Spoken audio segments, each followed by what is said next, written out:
What's going on, everybody? Welcome back to the Hanny Show. Today, I have another special guest, so I'm going to be asking him some questions. So, what's your name? What do you do, man? My name is Kito Poblah. I used to be a former Winnipeg Blue Bomber. I run football programs here in the city, NFL Flag, Manitoba Selects, and now I'm a CFL sports agent. Wow, that's amazing, bro. Yeah. Yeah, football transition into entrepreneurship. Tell me, Kito, how long have you been doing this? Like your story and how you got started. Yeah, you know what? When I came up here in 2011, I was drafted here with the Winnipeg Blue Bombers. After that, shortly after, I was actually doing my master's in 2012, and during that time, I had to do a dissertation for either being a part of a business, a sports fitness business, or creating my own. And therefore, I created this program called Finish First Football, and it started off really small, with 5 kids, and then over the years we've built up 30, 40, and then in 2016 we built up our own football team in 2016, where we would travel from here down to Texas. And during that time we were coaching up coaches and doing coaches clinics, a part of our program, and which developed the Manitoba Selects, is what you see now, where we have helping kids go to college and be able to achieve their dreams through our program. And so basically, the story is just evolved. Now these guys are going to college, and then I was like, all right, well, natural progression is become a sports agent, right? So you train them young, get them going through the whole entire system, through the philosophy of what it is that you believe in. And a lot of why I started the program, to be honest, is I'm a Canadian guy. I grew up in South Florida, and I was able to get a college scholarship to Michigan. And the one thing I realized when I came up here was there's lots of players, lots of kids that are capable of playing down south in the States, but they just don't have the resources. And so one of the things that I really wanted to do when I was here was just implement the structure, implement the resources. And, 13 years later, we're here now. Oh, that's amazing, man. Yeah. That's that resilience type of story, Yeah, man. a lot of Florida resilience. to Yeah. Canada, man. So, Kito, tell me, how did you transition from being an athlete to a sports agent? Because a lot of guys that become athletes, they just end up only becoming an athlete, and that's it. But how did you do that? It's very interesting, and I love that you talk about that transition, which is actually what I'm going to start creating lots of content on, because Yeah. this is a big key. A lot of the times when an athlete is going out from, their sport, there's an identity crisis because they're good at what they do. And unfortunately with athletics, you go out, you're a basketball guy. When you would go out to go dribble, when you would go out to go shoot, you see those results happen in the games. As football, same exact thing.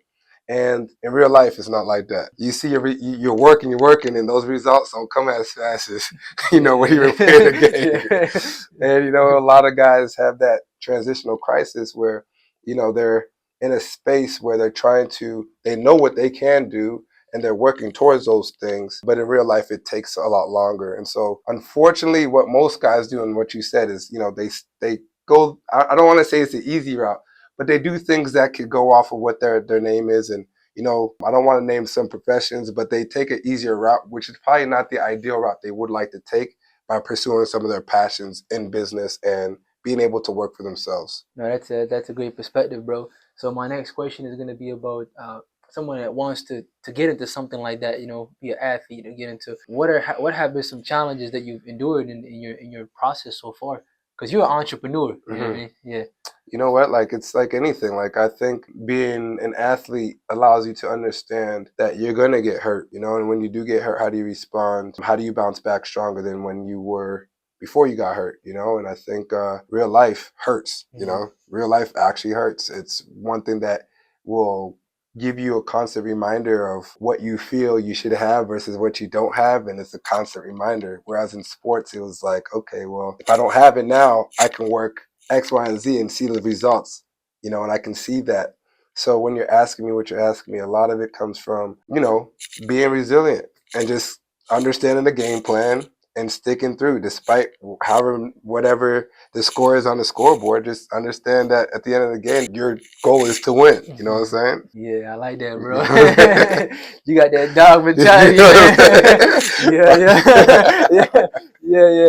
So my next question is gonna be around entrepreneurship, because I think when you want to get into a field like this, a lot of time people they don't know is like. So my question is like, what's more important? Is it mindset or the skill set? So I think mindset carries over everything. One thing that is my motto is hard work beats talent, and it's one aspect of what I believe allowed me to be able to achieve what I've been able to achieve in my life and still perceive and want to do more, because I was not always the best. I was not always, the most talented or skilled on my team, but there's one aspect of all of this that I was always very competitive with, was not nobody else but my damn self.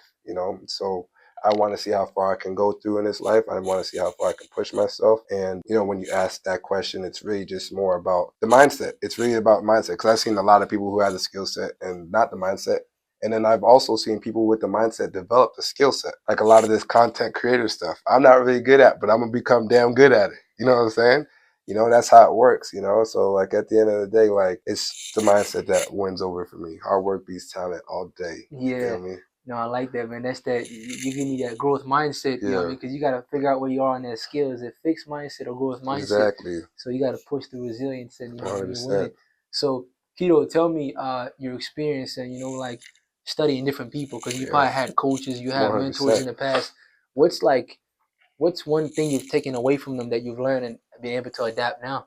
It's crazy. You have this book right here. Okay. 5 levels of leadership. All right. That's the one aspect that at the end of the day is something I truly believe in, is leadership. When you're looking at somebody, you want to be able to see, okay, how are they able to lead themselves, but then also inspire others? You know what I'm saying? And so I've been very fortunate to have really, really good coaches in front of me. And I've also been fortunate to have really bad coaches. So I've been able to see the difference in both. And, the difference is astronomical. And even to this day, like I have coaches that, like the guy who recruited me to Central Michigan, his name is Brian Kelly. He's the head coach from LSU right now.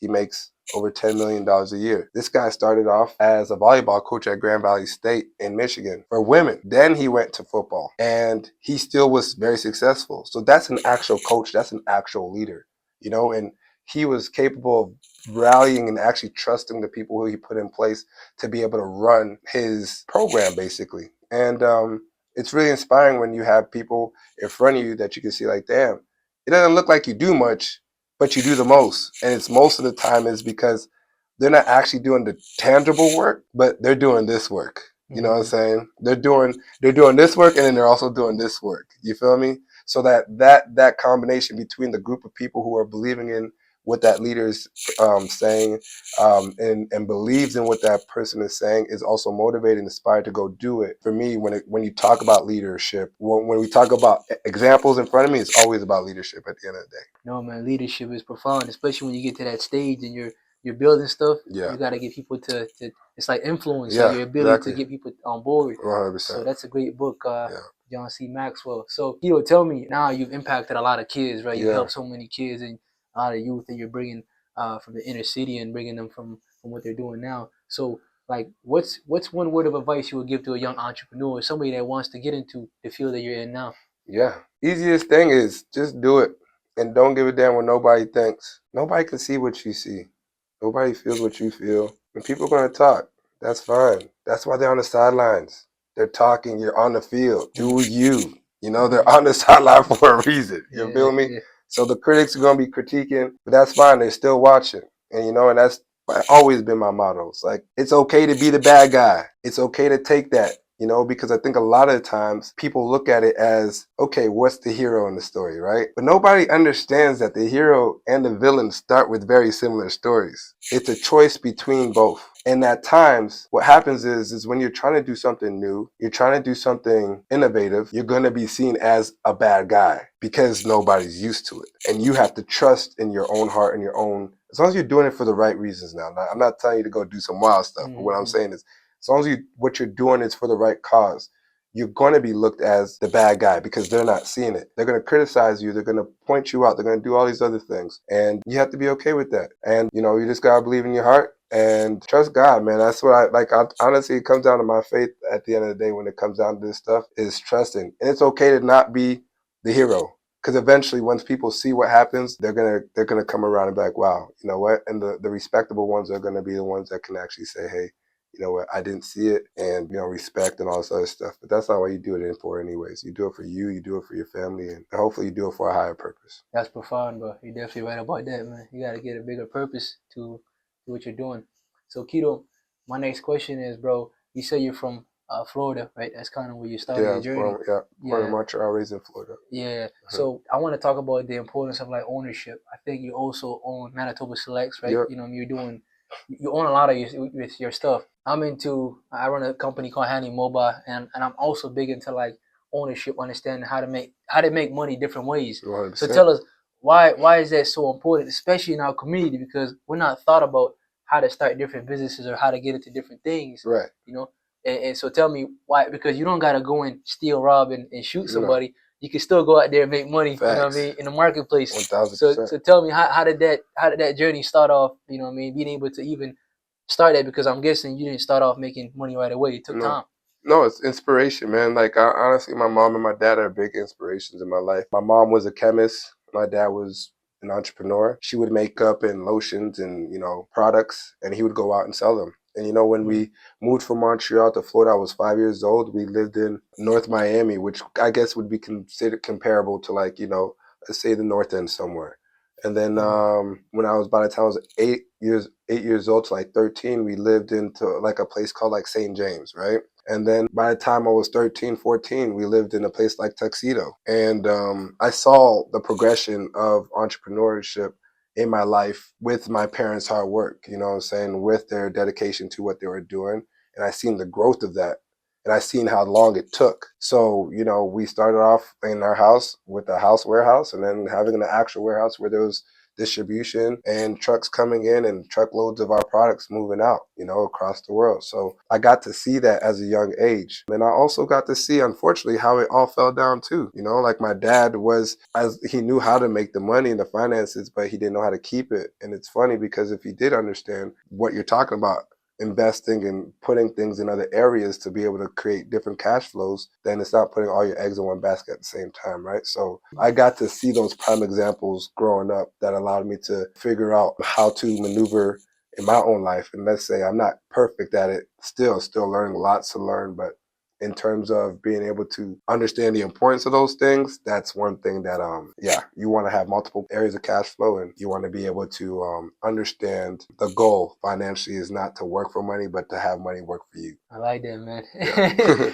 I mean, finances, but that's a great segue to because I always like this idea of like you get inspiration from people. Yeah. So if you don't go out there and connect with different like-minded individuals, 1000%. then it's very hard to know like the opportunity out there to go make money, or you said your family was able to kind of inspire you to see that at an early age, for you to be like, oh, this is what's going on. Yeah.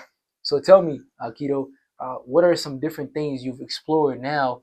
That you're able to be able to do different things. I mean, when it comes to like understanding your money and your finance, what are some things that you've got over that you learned from that experience? You know what? I think it's really being able to explore new things. Like we just bought a bus, and this bus is, I guess, it's a new industry for me, right?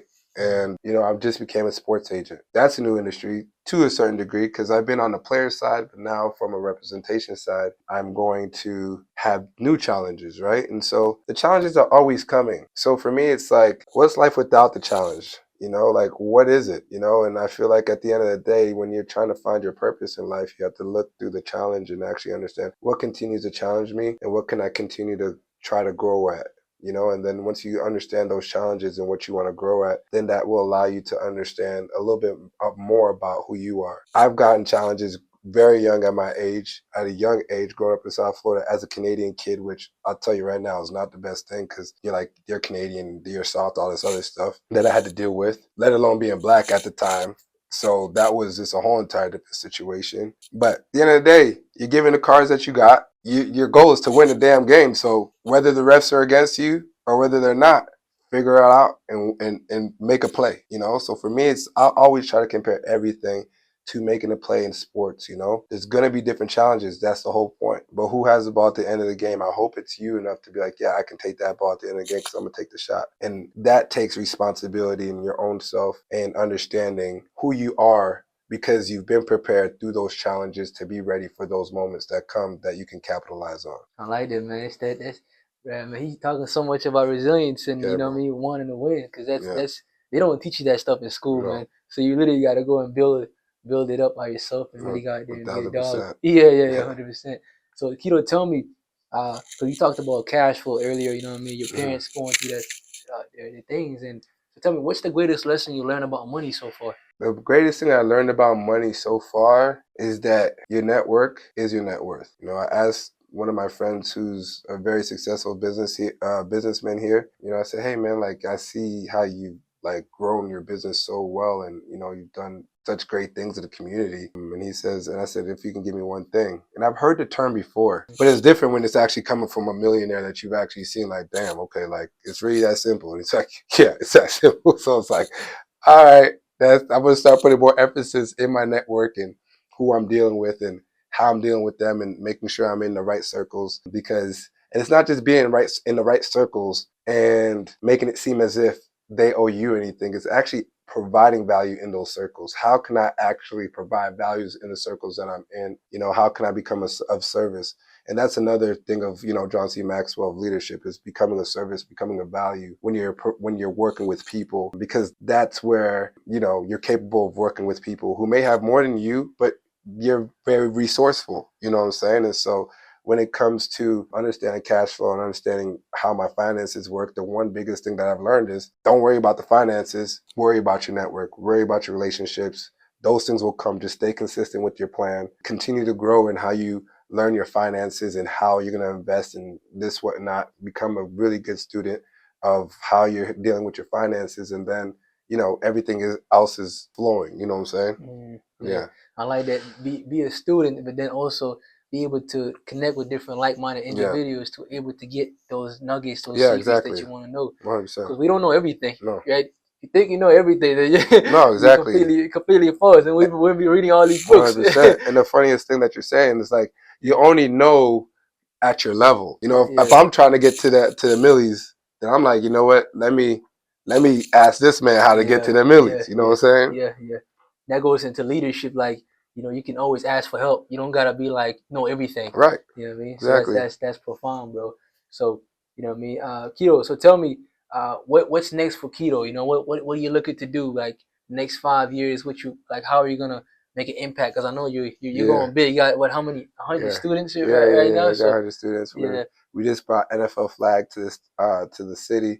So we're going to grow that pretty big too. We're playing at the U.S. Bank, home of the Minnesota Vikings, in December. So we're going to be bringing some new energy to these kids and new experiences, and we really be an impact in these kids. But I think for me, the most important thing is like the one aspect that I've been doing so long has been, you know, growing these programs to help individuals and stuff. I think through that whole entire thing, I kind of lost an aspect of who I was. I mean, I say this because naturally I'm a giver. That's why I work with kids, and that's why we do the things we do. But I haven't really fully seen how far as a leader I can actually grow. You know, so now as a leader, I'm doing more of this stuff here, communicating and teaching. You know, not just the players and everything, but like my coaches, and then also like-minded business people in my field, how to create what we've been able to create over the past 13 years for themselves. Because like you asked me before, what's the transition for these pro athletes outside of football, and what that looks like is an aspect that I really want to start teaching guys. Hey, this is how you do it outside. You know what I'm saying? This is where the real life of the game happens, and this is how you're capable of not only contributing to your family, but also to your community, and mostly to yourself. You know what I'm saying? Because at the end of the day, like, you have to be healthy up here and down here. You have to be, because everybody else is relying on you. That's profound, man. It gives me that like that servant leader that you're trying to go into that phase of like helping other people and being able to make an impact like globally as well too. Yeah, exactly. You know I mean, build it, and also too the brand. Like, you know, you got a massive brand. You know, like Kito, Manitoba Selects. There's so many different layers on that, right? That you've been able to build for the last 13 years. Right. So somebody to get into that, it's not gonna be like today you're gonna become successful. No, it takes 13 years of working. You know what I mean? Right. So yeah, Kito, tell me, because I know you work with a lot of kids. I think what I've also been able to see is, because I'm also doing a lot of community things and helping different people out. There's a lot of young kids out there that are in the wrong environments. You know what I mean? That are just influenced by different things.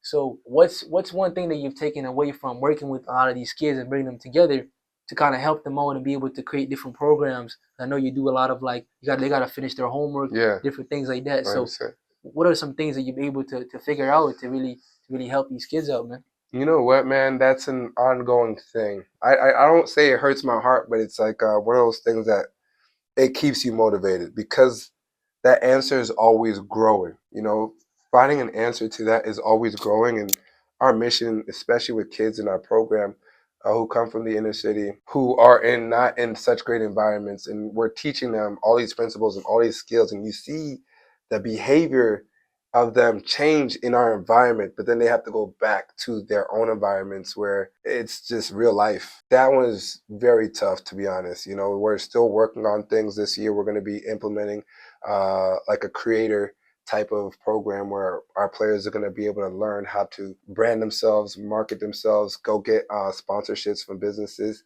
so that they can create their own finances outside their homes. But that was a tough one, to be honest. That was a very social construct that our program can help with, because, you know, like doing the homework and making sure your grades are up, and those are like the standards, you know what I'm saying? That's like the standards of our program. But like, that's the easy stuff. It's when you're asking, like, how do they get out of those environments that, you know, a lot of times they have no control over, is what we're trying to still be able to impact when we do have control over them in our programs, you know? No, I like that, man. And for me, like being a former athlete as well too, I realized that the game kind of took me away from my bad environments. Like sports bring people together, Right. So even for you to have these different curriculums for these kids to get started and try different things out is good, because a lot of time we get so stuck into playing sports that we're just trying to finish school to go and get the next thing. We forget that if you can work on different aspects. I always like this idea of, like, learn different skill sets. Right. You know what I mean? You got day trading, you know what I mean? You got digital marketing, you got copywriting, you know what I mean? There's so many different skill sets that you can learn, but these skills are just not explored. They're not exposed to them. So the goal is to pretty much, you know what I mean, learn these skills and then, have somebody like yourself that can kind of guide them and go through that, and having that leadership mindset. I feel like it's huge, bro. Facts. You know what I mean? So yeah, I think that's one way to really expand, especially nowadays, having a personal brand to really helps with that, with the marketing aspect. Because we're in a digital area, man. I think anybody can make money in this economy. You know what I mean? So that's profound. But I like what you said there. That's kind of my little tip for you right there. You know what I mean? So, but yeah, Kito, man, I really appreciate you jumping on the show, bro. What's one word of advice you can leave us out with, man? Just keep going, man. That's it. Just keep going. I feel like everybody has the answer in their heart. You know, you have the answer. You already know what you got to do. Just do it. Like, stop procrastinating. Stop acting like, nobody's there to help you. A lot of the times it's your own pride that's not allowing other people to help you, So if you need help and if you need to learn, then just be humble with yourself and understand, hey, what can I do to improve? And just be real with yourself and just keep pushing. Just keep pushing. But don't get away in your own way, because that's what I truly believe about this life is ain't nobody else against you but your damn self. So that's where I'm at, is keep pushing and keep exploring who you are, challenge yourself. I like this one quote by Tim S. Grover. I think you know Grover, Michael Jordan, yeah, we talked about Bryant. Yeah. He talks a lot about how, like, guys want to be a dog, but they forget that they want to push, but they forget this part right here. You know what I mean? This part right here is crucial. Work on your mind, man, because your mind is powerful. It's a powerful tool. So, Kito, where can people find you, man?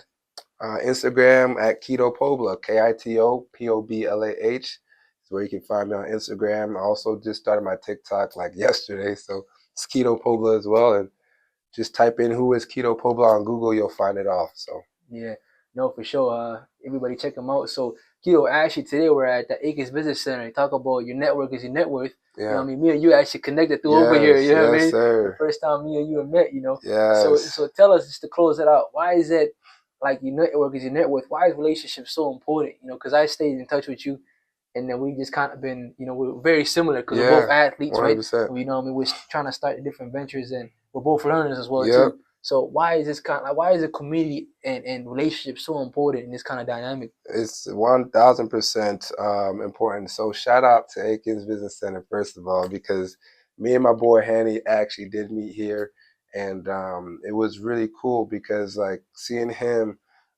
with his motivation and seeing him with his intellect reminded me a lot of myself at his age, and I was like, man, like, he's getting around the right people at the right time to be able to achieve what he wants to do. And, just the spaces like this that they provide is some of the things that we're talking about. Like I had mentioned, my good friend who said, yo, your network is your net worth. This is exactly this type of place where you're capable of actually linking up with people who have similar ideas, similar goals, and, you know, similar aspirations, you know. And the cool thing is when you invest in your network, especially at a young age like yourself, you're capable of, think about it, it's like any investment.